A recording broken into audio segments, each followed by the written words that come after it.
What is going on? It's Alex coming back at you with another video, and today it is the beginning of the next 3-round mock draft with trades. It's going to be split up into 2 different days, just like the NFL draft. Day 1 is going to be round 1, and day 2 is going to be rounds 2 and 3. So check out tomorrow for rounds 2 and 3, but today we're going to have an amazing time starting off this draft. If you guys are new, feel free to like, comment, subscribe. We're on the way to 10K. Below my face is my board. Below that is going to be all the great ways to get more connected with the community, as well as take advantage of our 2 sponsors, Olipop as well as UnderDog Fantasy. So use those codes, take advantage, be able to get your own discounts, save some money. I honestly love the sponsors that I bring on the channel. We're going to be bringing on another one soon. And there's a lot of great stuff coming in 2024. So yes, Happy New Year as well, because there's going to be so much in terms of all 22 tape studies that we're going to be doing on the channel as part of a membership perk, as well as on the Discord. So you're going to have to go over there to be able to check it out live for free. Those are going to be starting up pretty damn soon. Super excited about that. Connor Rogers also going to be coming on the show during this draft cycle, which is sick. And then we're going to see if we can actually get some more stuff, like maybe potentially a Draft Bros versus NFL Stock Exchange mock draft, because that's like the big goal for the year. Maybe it'll be next year, but we're going to try to do it. Anyways, let's get right into this. Let's not waste any more time. This is a live mock draft, so you're going to be able to see my thought process in real time. Let's get this going. Starting out with the number 1 overall pick.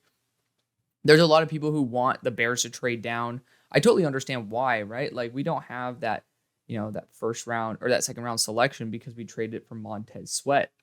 Pretty damn good trade, in my opinion. Just saying. And this isn't even our selection, so the Bears aren't even as bad as the number 1 pick suggests. And you're looking at it, Caleb Williams is here, and, teams should be trying to move up. I could see the Giants with multiple second-round picks being a very solid option to move up to 1. I did that last week, and I do a mock draft like this every single week. So naturally, I like to give both variation for, because there are a lot of different scenarios, but also to keep things exciting. It is a possibility, and if the Bears want to retain a second-round selection, that's the way to do it. But if we're going to actually look at the Bears roster holistically, I don't see a ton of gaps to the point where I feel very uncomfortable with just taking the best player in the draft here. Now, I think that we need a center, we need an edge rusher number 2, and we need a wide receiver 1. Well, wide receiver 2, an X wide receiver. Maybe. I mean, you could trade down from here to 5, get Malik Neighbors, and, be able to prosper. But I just don't feel like you can pass up on Marvin Harrison Jr. He ran track with DJ Moore there back in Philadelphia. He's the son of a Hall of Fame receiver, and he himself is going to be a Hall of Fame receiver. A lot of people want to trade down from this spot. I understand. But I don't see the Patriots being desperate to move up. I think they'd be happy with Drake Maye or Caleb Williams. I don't see any other team except maybe New York that would be desperate enough to jump to 1, because that's very expensive. Very expensive. So we're going to select Marvin Harrison Jr. here. You just have to give Justin Fields his best shot. A lot of people still want to go Caleb Williams there. And, to be fair, a lot of the strengths that Caleb Williams has is the same as Justin Fields. And you're going to be getting him for 5 years on a rookie contract. Well, technically 4 with a 5th-year option. Y'all know the deal. And, you could certainly go that route and trade Justin Fields for a first-round pick, right? It is possible, but I want to show Justin some love. Flus is not going to be gone, and therefore I don't think Justin's going to be gone either. They started out the year a little bit rocky, but they've been ascending just like I was praying Justin Fields would do so. So it's great. I was obviously a big fan of Justin Fields and, been really hoping for him to take the strides that he has. And he's looking really damn solid. I'm very happy to see him gain that confidence and just gain that comfortability in the NFL in terms of processing, in terms of just trusting his arm, because you see with certain weapons like Marvin Harrison Jr. and now DJ Moore as well, you're going to be able to see him truly be the best version of himself. Very excited to see what would happen there. At pick number 2, it's no surprise for the Washington Commanders. We're going back to getting Caleb Williams back into the D.C. area. Obviously, he's from there. It makes sense. This team with Sam Howell, we could do a Sam Howell trade, but that's not going to be for a first-round pick. It's not going to be for a second-rounder probably either. It's a fifth-round pick. It's not like he carries enough gravitas to really earn that type of value. And you know what? It might be actually part of maybe a trade up deal that we do. That's something that, again, TBD, it's a live mock draft. But, Caleb Williams is a far superior talent. And I loved, I loved Sam Howell coming out. He was my QB1. Ended up falling to the 5th round. And, he's a really good quarterback. But when you're in this situation and could get a Hall of Fame level quarterback who is an obvious upgrade, you got to do that. Caleb Williams also has the escapability. We're talking about the line having some issues. At least in the short run, Caleb actually has the playmaking escapability to be able to make that work. Sam Howell, he's just maybe a little bit on the shorter side. I doubt he's even 6 foot, but it is what it is. Caleb Williams is the upgrade. There's no need to overcomplicate it. At pick number 3 for the New England Patriots, again, this is going to be a boring start to the video because it's the same shit as we always see. It's going to be Drake Maye. I feel like Drake Maye, even though I have him graded lower on my board than 99.9% of people, this is still one of those fits where I actually really like it and I would support it in the top 5. That's the weird thing about the draft. You have a board, right? But the board is supposed to cover all 32 teams and you have to have all these players in their perfect spots. Like, you can't exactly say, well, if Drake Maye were in his perfect spot, he'd be here on my board. Like, you have to look at them holistically as a prospect. And then once they get drafted, that's where you're like, okay, well now, since Drake Maye is on the Patriots, I can put him at my number 5 spot because I love the fit and I think he's going to work there. A great example of that was for the Patriots last year, Christian Gonzalez. I don't think if he went to the Steelers that the Steelers would use him and develop him as well. Obviously, he ended up getting injured, but we saw the potential there. I said if he goes to the Patriots, I'd take him in the top 5, top 10. That's the same thing with Drake Maye. I don't know why. It's an intangibility with the Patriots, but certain players that I don't have a ton of confidence in usually have a lot more confidence when they go to the Patriots. So naturally, again, it's more of a gut feeling than anything, but this is one of my dream fits for Drake Maye. And so therefore, I'm going to be very happy with the selection here at number 3. This was the controversial pick yesterday. I released a 2-round mock draft with no trades. I always have an exception. There's usually one trade in most of them. But this was the controversial one of yesterday. And, obviously I took Jerzon Johnny Newton here at 4, saying that I was actually debating taking a trade clause here. You have Jayden Daniels on the board. There's Michael Penix too. But, we'll talk about that in the coming minutes, so pipe down. But this was the spot where I was like, okay, this is where I'd naturally do a trade clause and move down. And I'm going to do that here. Like, this is obviously a trades mock draft. This is where we need to add some trades in.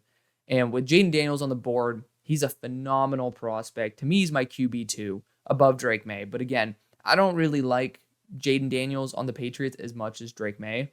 Does that make sense? No. But not everything in life needs to make sense. You don't need to make everything logical. As long as you can truly believe it, feel free to believe what you want to believe. The Cardinals are going to trade out of this spot. I don't see anybody worth this selection. You could see a team like the Chargers, if they're really eyeing Malik Neighbors, trying to jump up. You could see even the Giants trying to get a 1-spot move up here with that extra second round pick that they got from Seattle. And they could end up selecting a quarterback in Jayden Daniels. But I think there's a team that really does need a quarterback. And, it's a team that I actually gave their defense a grade an A-. Like, it's that good of a defense. And a lot of people didn't really believe that. I got a lot of pushback on that video. But they're a team that could easily take over their own division. And it's a team I have trading for Justin Fields. But, this is going to be an excellent opportunity for the Falcons to move up. So roughly, this is going to be, funnily enough, the exact same type of trade compensation that the Cardinals ended up sending to Detroit to be able to move up from 6 to 12, or from 12 to 6. It's about, I think, similar in terms of the disparity in trade points. It's going to definitely be a second-round pick. Like, you know what? We're not going to go back in history. We're going to definitely change this up a little bit. I don't think you're going to get 2 first-round picks from a 9 to 4 jump. But I do think you could get multiple seconds. And this is a 3-round mock draft. We have enough 3rd-round picks in this, and I usually accrue a lot of them. But Atlanta, we need wide receivers. I think there's going to be solid enough selections there at 73. Also in free agency, there's a good amount of them. Maybe we could end up sending back like pick 133. Just, get some extra meat on the bone there for Atlanta. But we're going to make this trade right here. Could it be overvalued? Potentially. Maybe it could be a 3rd-round pick instead, but for me, I'd rather give a little bit more in terms of the 2025 capital than, less, because it doesn't affect the mock draft. And naturally, Arizona might be in a good position to pick up some extra capital there because of it being the last quarterback on the board that is legitimately a superstar. That is Jayden Daniels here. So Jayden Daniels, this is a great spot for him to go. Quarterbacks go at 2, 3, and 4. Atlanta moves up, sending their first, second, as well as a 2025 second to move up 5 spots to select Jayden Daniels and jump the NFC contender there in the New York Football Giants. So Giants are sitting here. We're sitting pretty. We have 4 picks that we're going to be having over the next 2 days. So we're going to be hanging out quite a bit. I think Malik Neighbors is probably your best bet at this point. You could trade back, and potentially upgrade at wide receiver down the line, but naturally you don't want to run a risk of losing a superstar. Wide receiver 1 has been a position this team's been trying to target for a very long time. Since OBJ, they've been trying to get somebody of that caliber to be there, whether that's Kenny Golladay. There's even Sterling Shepard still on the team. I have someone who's commenting that, on a couple of the videos. So naturally, I want to be able to make sure that this team at least gets some spark. Daniel Jones might not be the answer, but at least we can start loading up this team where, in case that maybe a veteran wants to step in or we end up stealing somebody down the board, we're going to at least be in a good position with some good weapons here. Malik Neighbors out of LSU will be the number 5 overall pick going to the New York Giants. At pick number 6 for the Los Angeles Chargers, I got some pushback for Brock Bowers, even though it's like very minute pushback, because the idea is Malik Neighbors going to LA would be a great fit. I would love it too. You have a quarterback that can throw it really far, really accurately, with a player who is really fast and can get open by a large amount of, or I was trying to continue saying really and trying to make it all, parallel, so to speak, but he get a lot of separation deep. So naturally it'd be a lot easier to hit with a quarterback that's accurate deep. It makes sense. I do get that. I think Malik Neighbors would be a great fit there in LA. But Brock Bowers, pretty good consolation prize. He's just super duper versatile. He's one of the best blocking tight ends that I've seen. And he was a great blocking tight end at 230 pounds. And he got up to 240. And he is still an amazing blocker. Georgia knows what the hell they're doing with their tight ends. That's for sure. They know how to train guys how to block. And naturally, he's a great receiver after the catch. He's a great runner of the ball, for God's sake. They use him on jet sweeps. You don't do that unless you trust him in open space with the ball in his hands. Again, one of the generational level weapons in the class. I don't have him classified as a tight end because half of his reps are in line in the slot, which, yes, there's slot tight ends, to be fair. But, naturally, I like being a little bit cute here and there. And, having him be graded as a weapon makes a little bit more sense. I grade all my tight ends also on a wide receiver scale as well as a tight end scale, just to see where they might actually end up being the best fit. And Brock Bowers scored into the blue chip category in both. Therefore, to me, he's a generational level prospect. At pick number 7 for the Tennessee Titans, we could end up doing a small trade back, still getting Joe Alt, but let's not potentially let a great player slip through our cracks, right? Olu Fashanu, I have graded slightly higher, but you have to look at the fit. And Joe Alt, you also have to look at the draft history. The Titans drafted Peter Skoronski in the first round last year, and the one player here that just matches the energy and the efficiency of Peter Skoronski the best and closest is going to be Joe Alt. Now, you can't go wrong with either pick, but for me, I'm just going to be happy here with Joe Alt. Leaving the Jets with the New York Jets with selecting Olu Fashanu. Again, not a crazy idea. So we have a very similar top 8 to what we had the other day, and that's perfectly fine. Naturally, there's not that much that's changing. We could, of course, test out alternate theories, and we are going to as the offseason progresses. But at pick number 9, Arizona has moved back plenty of spots. We acquired a future second-round pick as well as this year's second-round pick. So we have 2 seconds as well. Tomorrow's going to be great. We're going to love it. And we're going to get the player who I got last time, Jerzon Johnny Newton. This is what I wanted to do yesterday. But naturally, I was like, why not just save that for the video today?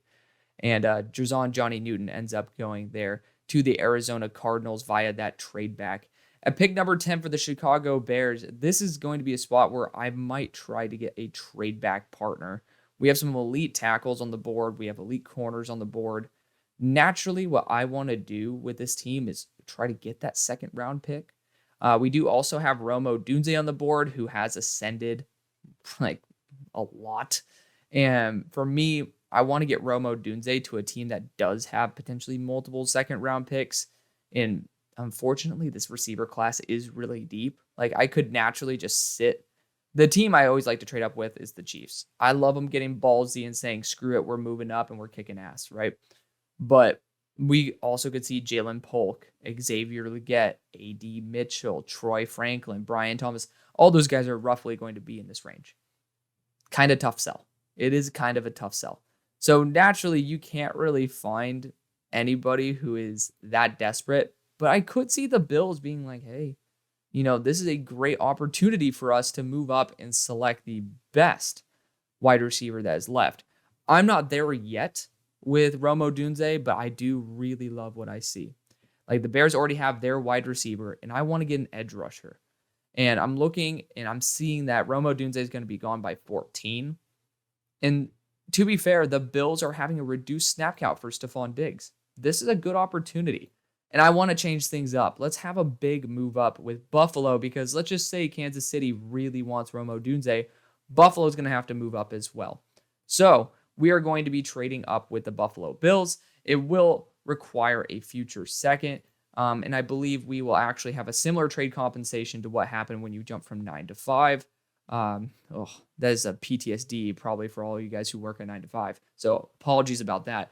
But yes, it will be a 1-2-2 to move up to pick number 10. Actually, it did cost the Bears 2 1s to move up back in the day.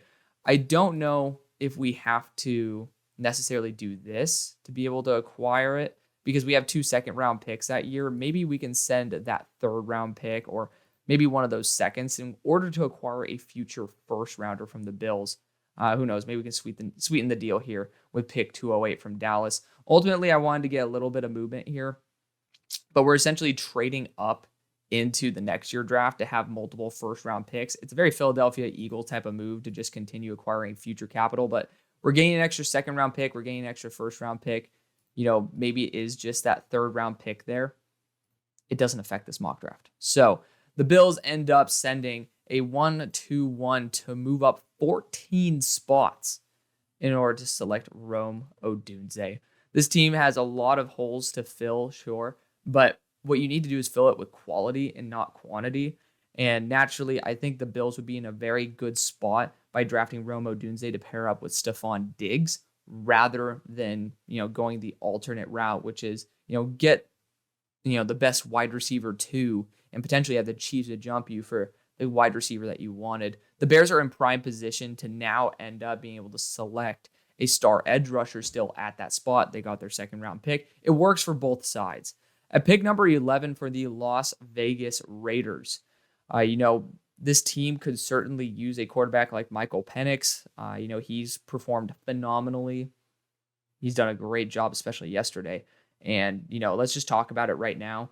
He's just been able to show a little bit more zip. And what I actually noticed was that his lower body mechanics are improving. And that's why I'm seeing the ball get out even quicker than it was. There was that, obviously we've seen it all on Twitter at this point, that touchdown throw where he just threw it on a rope down the middle of the field, right between the safeties. It was beautiful. It was a work of art. And, he had plenty of really amazingly placed deep shots down the field over the course of that entire game, which is very nice to see that he could be consistent over the whole game. Michael Penix, he has age and injury concerns. I think naturally he will continue to slip. But one of the things that the Raiders needs to do is address that secondary position. Again, we could be cute and take Michael Penix here. And, that would be perfectly fine. Naturally, it would be almost a similar, if not the exact same thumbnail that I put for my last video, because Michael Penix ended up going to y'all in the second. He ain't going in the second no more. But I don't think that with the age and medical concerns, he will end up being a top 10 pick or a top 15 pick for that matter. He could be a top 15 pick. But for the Raiders, there's enough other holes to where I'd rather test out J.J. McCarthy in the second than Michael Penix in the first, if you're picking up what I'm putting down. So naturally, I think the best thing to do is either to trade back or to go after a corner here. Just that's going to be your best bang for your buck. It really is. And so we might look at Nate Wiggins here. I'll change some things up. I love Kool-Aid McKinstry more than Nate Wiggins. I'm not going to, you know what? I've never bowed down to peer pressure before. But of course, I do like changing things up a little bit. Naturally, you're just changing the name of a player, but Kool-Aid McKinstry does have some other applications. Nate Wiggins would be a little bit more versatile in terms of the overall zone ability. I think you can develop man coverage ability better than zone ability. Zone ability is more of a instincts category. Man coverage ability is, I think, a little bit more dependent on reaction time, but naturally your just overall athletic ability. Nate Wiggins is an extremely smart corner. I think it actually wouldn't be a bad idea to go after Nate Wiggins at this spot. You need to hit something, right? And Nate Wiggins could be a really talented leader of that secondary. At pick number 12 for Minnesota, Kirk Cousins might be coming back, but I mean, why not capitalize on one of my favorite fits in the draft? And that's Michael Penix being in purple. I just don't think he'll be a top 15 pick. I think we could trade out of this spot. Of course, Seattle sitting here, I am a little bit worried about that. Same thing with Denver. Like, there's a lot of things I'm worried about. With the Raiders, there's a lot more in terms of holes than the other teams I've just mentioned. That's why you kind of need to get everything right. Maybe drop in a quarterback. For the Vikings, we're going to go Michael Penix. We will. I just love seeing him in purple. Naturally, he looks great in purple. And the Minnesota Vikings, you have all the weapons in the world. It'd be great to see Michael Penix actually be able to open up and use the offense very similar to how he's done it there in Washington.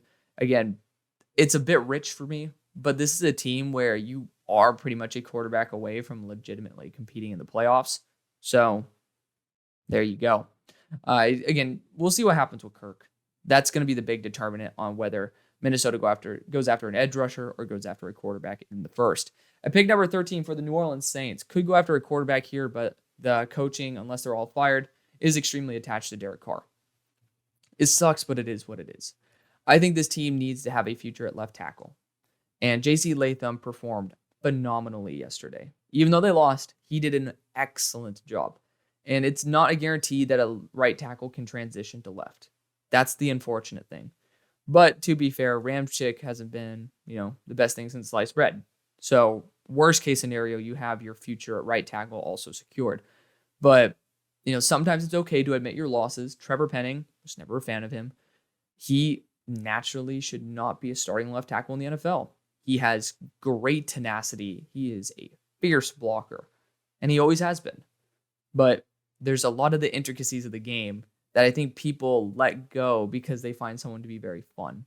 And so I'm going to be going J.C. Latham here out of Alabama to be that future at left tackle. Let's see what happens. We'll see what happens. Right tackle to left, I feel like, is more of a natural progression than left tackle to right because a lot of players have always dreamed about being the blind side tackle. At pick number 14 for the Denver Broncos, naturally, you got Kool-Aid McKinstry here. You got Jared Verse. You got Dallas Turner. I feel like, again, this is a spot for a team to potentially move back, but I just did that yesterday. So, with the tackles on the board, I could see a team get ballsy here. It is possible for a team to just say, hey, I want to move up. I want to select one of the remaining right tackles on the board. But I think the Denver Broncos need to look at edge rusher, wide receiver as well. I don't think that the wide receivers available, except for Emeka Egbuka, should be really considered at this specific point. Like, Emeka is phenomenal. I love Emeka, and I think he'd complement this receiving core very, very well. But at the same time, the Broncos are most likely going to be going a quarterback. That's just the blatant truth. With Russell Wilson being Russell Wilson, and, naturally he actually might get traded to another team, this team is going to be looking for a future. And unfortunately, that's just what happens when you sit your starter for the last 2 games because you're afraid of a 2025 cap hit. It's stupid, but it is what it is, right? So we'll go Bo Nix here. I really do like Bo Nix. And I will be the first to admit that my evaluation of Bo Nix in my gut doesn't feel correct, but my eyes in the analytics that I've seen just by watching him play, like every time I watch him, I believe in him. Every time I think about what I've watched, after the fact when I let it sit and marinate and, talk to you guys about it, it does sometimes feel a little bit rocky. He has a very low depth of target. It's sub 7 yards. I think it's 6.7. And he's really good mobility-wise. He actually has really good placement. And naturally, in 2-minute drills, he does a really good job. Again, he is 8 points away from being undefeated and defeating the team that is in the national championship twice. He could have just won one of those games. And then it could have been, a deciding factor whether they made it into the playoffs or not, right? Like, they probably would have made it in over Bama, and they would have played Michigan, and that would have been probably a better game and potentially better. And Oregon could be in the championship over Michigan. Like, it could have been an Oregon-Washington championship. Just think about that. It was 4 points away from that potentially happening. 8 points away from Oregon being in over Washington. Just got to put it there. And Bo Nix, yeah, he's captain checkdown, but I don't really blame him. Bucky Irving, incredible. You got Tez Johnson, I believe, on that squad. He's a great after-the-catch threat. It makes sense why they have a lot of short plays to guys who are amazing with the ball in their hands. And it looks like this team's trying to move on. It just does. At pick 15 for the Seattle Seahawks, the right thing to do is address this defense, because I actually ended up rewatching that game, god-awful game, versus the Steelers, where we just absolutely ate you alive with an O-line that I am pretty much prioritizing the offensive line in this. Like, that's what the Steelers' priority should be. Continue building the offensive line. So, your defense crumbled. You need a linebacker. You need defensive interior help. Someone who could eat some space up. And you know what? I want to continue ascending this guy up the board in the draft. I'll scroll down a little bit so you guys get to see a little more of the board. I think edge rusher is a great position to target. I know somebody who I might be there at 77 that I really like.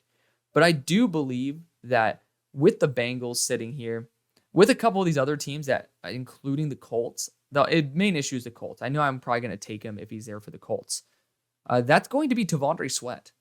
Now, this is a little bit early. I do agree. But I don't see the value in terms of, apart from maybe getting a right tackle. So I could see a team like the Eagles getting ballsy, making a move up. Like, that is possible. But I don't really see many other teams that are that desperate for assistance on the right tackle side. I mean, the Niners, to be fair, could get ballsy here, but they're not going to trade up with the Seahawks. The Seahawks ain't going to trade up with them, and they're not going to trade with them, especially to arm the one weakness that they do have. So I'm going to address this awful run defense with T'Vondre Sweat. Leonard Williams, he's up for a contract as well. You do need some help on that interior. T'Vondre Sweat is a monster. He really is. Him and Byron Murphy. I'm going to try to sneak up Byron Murphy potentially in the early second. That dude's a freak show.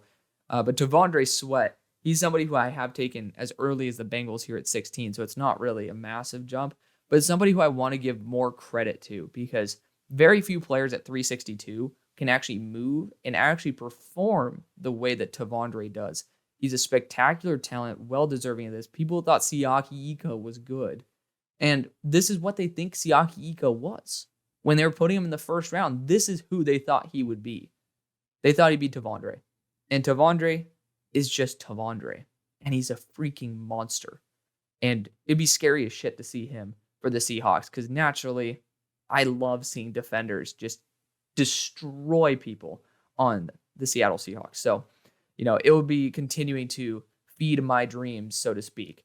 At pick number 16 for the Bengals, you guys are 100% right when you had some criticisms of me going after Emeka Egbuka over a right tackle. Not for the Emeka Egbuka part, but over the right tackle part. You got Amarius Mims and Talise Fuaga here. Both of them phenomenal. Phenomenal players. Talise, my number one right tackle in the class. I ended up taking JC Latham above him because more recency bias. You get to see JC perform phenomenally. Again, 3 really damn good right tackles in this class. The only class that I've seen that has an amazing balance of right and left tackles at the top. You're having 5 legitimate starters. 5 legitimate starters in this class. And a lot of these teams, they need right tackle too. So, this is a draft where a lot of teams can just flip their offensive lines just like that. Big fan of what can happen here. So it really just depends on which flavor of ice cream you like, so to speak. Talise is going to be that monster in the run game, and so is Marius, to be fair. Again, we're nitpicking here. Talise is the more polished player, and he has more experience than Amarius does. Just I didn't expect Amarius to come out, to be fair.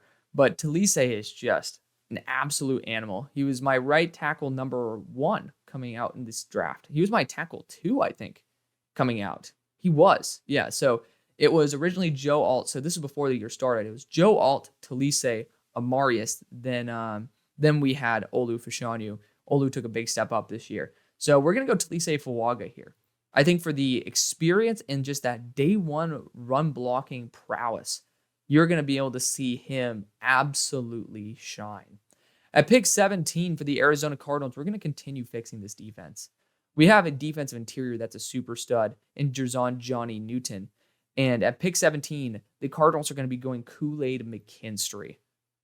I don't feel like that's going to be much of a bad draft. So I think we ended up getting Nate Wiggins as well as Jerzon yesterday, but we ended up getting an extra second-round pick, ended up getting Jerzon and Kool-Aid, so we upgraded technically at corner, even though I think Nate Wiggins will go first just because I think he might be a little bit of a better athlete and better instincts all around. So just for those listeners of mine that do have some visual issues and prefer the auditory version of this, the Seahawks go Tavondre Sweat at 15, the Bengals go Talise Fuaga at 16, and the Cardinals go Kool-Aid McKinstry at 17. At pick 18, the Steelers are running to the podium. There's some amazing edge rushers here, and I've been trying to get them to go earlier in the draft. It just hasn't really been the case. But the Steelers are going to run to the podium and draft Braxton Jones. Broderick Jones's partner in crime in that one Georgia game, or not Georgia, the Ohio State game last year, Amarius Mims out of Georgia. We could have our wet dream come true, so to speak, and get Cedric Van Pran and pretty much get that whole Georgia line, pretty much pulling Eagles, but on the offensive side. Amarius Mims, 6'7", 340, unbelievable athleticism, declared for the draft, which blows my mind. But, naturally, it gives the Steelers a legitimate shot at getting a superstar right tackle. If the Bengals are upgrading at right tackle, the Steelers need to as well. Instant chemistry, again, with Broderick Jones in those playoff games. And, naturally, Amarius Mims has been phenomenal when healthy. I love him to death. Literally, the only reason he is not higher on my board is just because of that health and the lack of experience. Because I do think he needs a little bit more polishing. But my God, for being that raw, he performs unbelievably well. If any team wants to draft a right tackle in the top 20, and they get any of those 3 guys, you don't need to think about it twice. You really don't. Amarius Mims, great selection there. At pick 19 for the Green Bay Packers. I mean, technically a team that could have been in the mood for Amarius Mims, could have had him trade up here with the Cardinals, but I feel like they were pretty happy with Rasheed Walker. I do think that I want to address, Cooper DeJean's just the easy go-to target. I'm trying to get away from taking Cooper just left, right, and center for this team. I'm going to go after a defensive back because, again, I did it yesterday's video. I think I'm going to do it today's as well. We're going to go Terrion Arnold out of Alabama. My number 1 corner in the draft. I just love his field awareness, but he's been a corner too, and he's going to continue to do that with Jair Alexander here. This NFL relies a lot on instincts as well as just overall, depth as well. So you want Eric Stokes still to be a primary contributor to your team, but Terrion Arnold's going to be extremely fast. He's very athletic, very smart on the field. Needs to work on these 45 cuts similar to JPJ, as well as Kalen King. These guys, when it comes to slants, especially when they're very smart in space, I just don't really understand why they can't cover a slant to save their life. But if you have them in inside shade, you will just see on all the reps that they have press inside shade. Randomly, they perform well. Oh, wow. When you take away their biggest weakness and, replace it with their biggest strength, which is going to be physicality and awareness and field instinct, it's amazing that they end up performing better. I don't know why coaches don't actually treat some players. I mean, again, it's called human resources for reason. But like resources, you have to look at it as project management. You got to do some risk management there. If they're not good at covering an in-breaking quick route, place them inside. Wow. Unbelievable. But I do think that, the Packers have enough issues in terms of the coaching there with Barry, but hopefully he'll be gone. Terrion Arnold is a phenomenal player. Don't overthink it. At pick number 20, I got to change this up a little bit. Got to add some new names in here. We're going to be going Jared Verse to the Tampa Bay Buccaneers. I always go Dallas Turner, so again, we're just pretty much changing the flavor of ice cream here. But I'm really set that the Buccaneers, especially with an aging edge core and the younger guys not necessarily developing in the perfect manner, are just going to continue looking for playmakers. And, going BPA is a very smart thing to do. Based on their drafting philosophy last year, where I really could have seen them go Will Levis, and I was hoping they would. They should have. Even though I love Baker. I love him to death, but naturally, now you have to re-sign Baker. They ended up going after, in their opinion, the best player on the board, and that's Kalijah Cansey. And he's done a phenomenal job. So go Jared Verse. This team's identity has been defense. Continue to have it be defense. Pick number 20, Buccaneers go Jared Verse. At pick number 21, the Indianapolis Colts just chilling. I mean, I'm going to go Cooper DeJean here just because I love the versatility. But you could easily go after a multitude of other players. There's great edge rushers here because, again, if you want to go BPA, do that. You could, of course, I've been doing this a lot, but going after Keon Coleman, I think he's an amazing wide receiver, X-build wide receiver that you should have on your roster. I think it makes total sense. But, again, I made quite a few picks that have been very similar to what I did yesterday, and naturally, I want to be able to change that up a little bit here and there. We're going Cooper DeJean out of Iowa. Super versatile, going to be an instant returner as well. So, be able to free up some hands there. And then you could even use him on offense. Just somebody where you can plug and play. And when you are a team that, is unfortunately not the best on paper, even though I do believe in the Colts every single year, and not the best on paper, but performs better than you should. You just need guys who are versatile enough to where when you analyze and see a big hole, you can plug it with a player who has the talent to play that position properly. And that's called Moneyball. That's what you're going to be doing here with Cooper DeJean. At pick 22 for the Jacksonville Jaguars, this is a position where I don't think you overthink this too much. You're going to be going after Keon Coleman out of Florida State. This team needs a wide receiver one, more that jump ball type of threat. So it's weird with Keon Coleman. I talk about this in most of my videos. Keon Coleman's the perfect example of prospect fatigue. Both Keon Coleman and Emeka Egbuka, I love them both equally. Again, they're literally neck and neck on my board right here at 20 and 21. Like, Keon Coleman never could separate with routes, never could separate, just period. And he was always primarily a jump ball threat who was actually pretty fast in a straight line. Just never been a route runner, never been a release package type of guy. And people fell in love with the jump catches. And randomly, when he just continued being the same guy and maybe not being able to make a superstar ESPN top 10 play every week, people started saying, oh, well, I think he's N'Keal Harry because he can't separate. He never could. Like, your love for him was justified.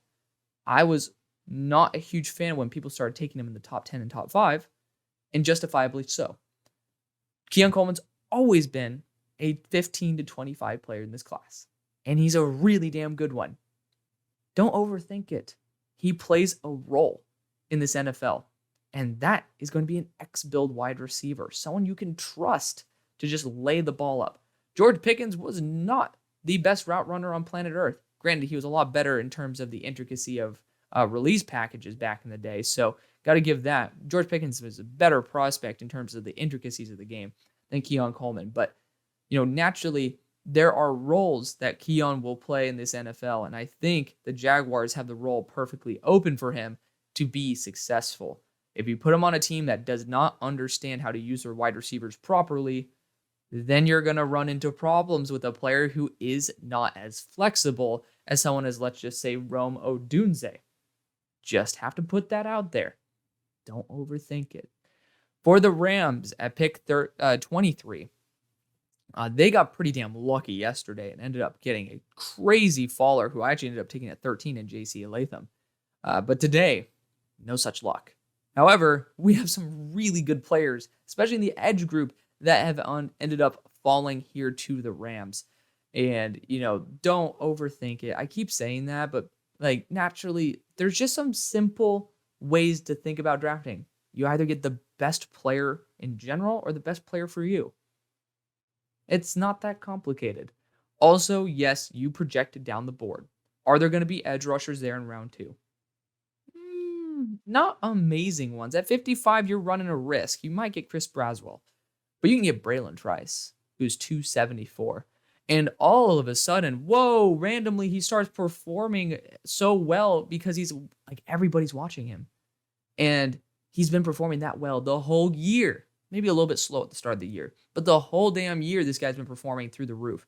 He's my edge 2 coming in the year. He's my number 5 player right now. Stop making big names like Leatu Latu become better than Braylon Trice just because everybody else says so. If you see it with your eyes and you think he's a superstar, don't overthink it. Braylon Trice is going to be the option here.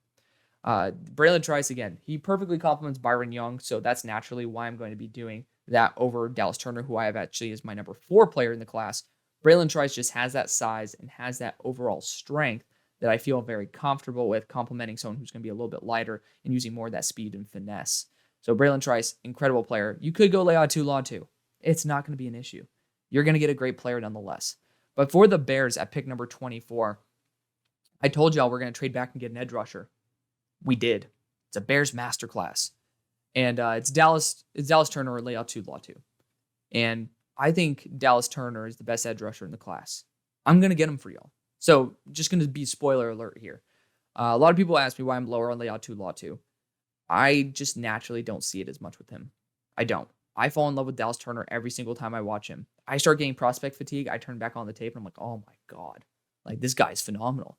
And he should go higher than this. He should.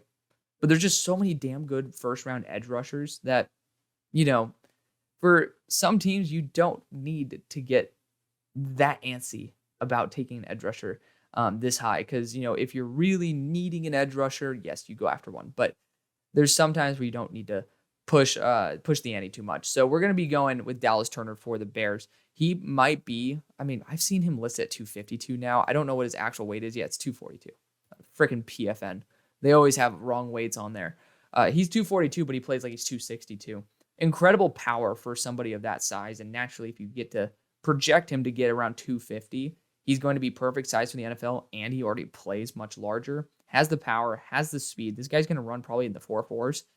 I have a gut feeling he's going to be one of those players where I continue mocking him in the, 20 or like 15 to 25 range, but he actually might end up going top 10. Like, phenomenal player. I feel like the criticism of him is unwarranted. Primarily, the only reason he falls is because of the size. We have a solidified top 3, in my opinion. And then you have, pretty much solidified top 5. But Dallas Turner, he's a ridiculous talent. Don't overthink it. At pick 25 for the Kansas City Chiefs, we got to get Mahomes some weapons here. Like Brian Thomas Jr., unbelievably talented. Xavier Legette, unbelievably talented. Jalen Polk, crazily talented. Jalen Polk has had a couple games where he's literally been a non-factor, like 0 targets, non-factor. Xavier Legette has just been phenomenal all year long. I don't know why there's any form of hatred on him. There's not hatred, but naturally there's criticism for putting him here in the first. Brian Thomas has been viewed as, one of those guys who should end up being a top 15 selection. I'm not there yet. I don't know what's up with Devontae Walker being the number 22 graded player on this, but we'll see as time goes on.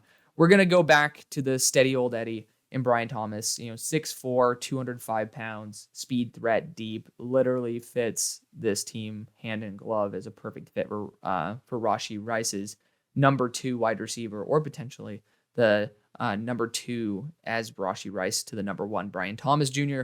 You have to get some help, and that's going to be a really good way to start. Philadelphia Eagles at pick 26. So Leatu Latu's here. That's the big reason why I'm thinking about going after Latu at this point. For me, you guys have seen me go this route plenty of times with Kingsley Sumataia. I do think they might end up targeting right tackle because when we don't feel like it's right, that's usually when Howie pulls the trigger. And then we're going to say Howie's right because they're going to be ready to go as soon as they actually need something. I'm going to change it up. We're going Leatu Latu.